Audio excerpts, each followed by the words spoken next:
आप जैसे ही परमेश्वर के वचन में जाते हैं, एक रेस्ट, एक विश्राम जो है आपकी स्पिरिट में एंटर करता है। और जब तक ये विश्राम आपकी लाइफ में, आपकी स्पिरिट में एंटर नहीं करता, बाइबल कहती है आप बड़े बड़े काम नहीं कर सकते।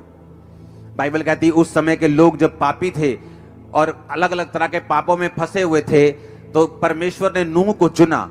और बाइबल कहती है परमेश्वर ने नूह के साथ आकर बात की कि एक बड़ी कश्ती बना और सब तरह के जानवर उसमें रख, अशुद्ध जोड़े इतने, शुद्ध जोड़े इतने, और उसके बाद मैं इतने दिन बारिश बरसाऊंगा और सब लोग धरती पर मर जाएंगे। और बाइबल कहती है नूह का जो इब्रानी मतलब है, उसका मतलब है रेस्ट, उसका मतलब है विश्राम। जब आप विश्राम में नहीं होते, आप घबराए होते हैं, क्योंकि तो आपके अंदर विश्राम होना बहुत ही जरूरी है। बाइबल कहती है नूह एक विश्राम, रेस्ट में था। नूह का मतलब है रेस्ट, नूह का मतलब है विश्राम। नूह का नाम का मतलब रेस्ट था। लेकिन जब तक नूह असली रेस्ट में नहीं आया, परमेश्वर ने उससे भी बात नहीं की।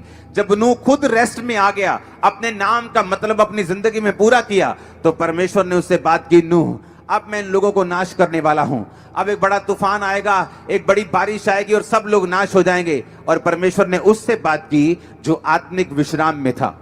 परमेश्वर आपको इस्तेमाल तो कर सकता है, लेकिन बड़े कामों के लिए आपको इस्तेमाल नहीं कर सकता, क्योंकि परमेश्वर को बड़े कामों में आपको इस्तेमाल करने के लिए एक विश्राम में, रेस्ट में, जो आदमी, जो औरत, जो खुदा का दास, दासी, विश्वासी, विश्वासनी रेस्ट में हो, आराम में हो।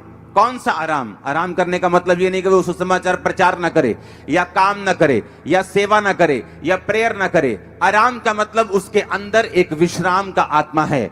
वो घबराया हुआ नहीं, वो डरा हुआ नहीं। उसे मालूम उसका परमेश्वर उसके साथ है। उसे मालूम इस आंधी तूफानों के आगे एक सनी डे उसका इंतजार कर रहा है। उसको मालूम है एक बड़ी टेस्टिमनी उसका इंतजार कर रही है। उसको मालूम है ग्लोरियस डेज उसका इंतजार कर रहे हैं। ओ आमीन, ऊंचा चाहिए मैंने कहा।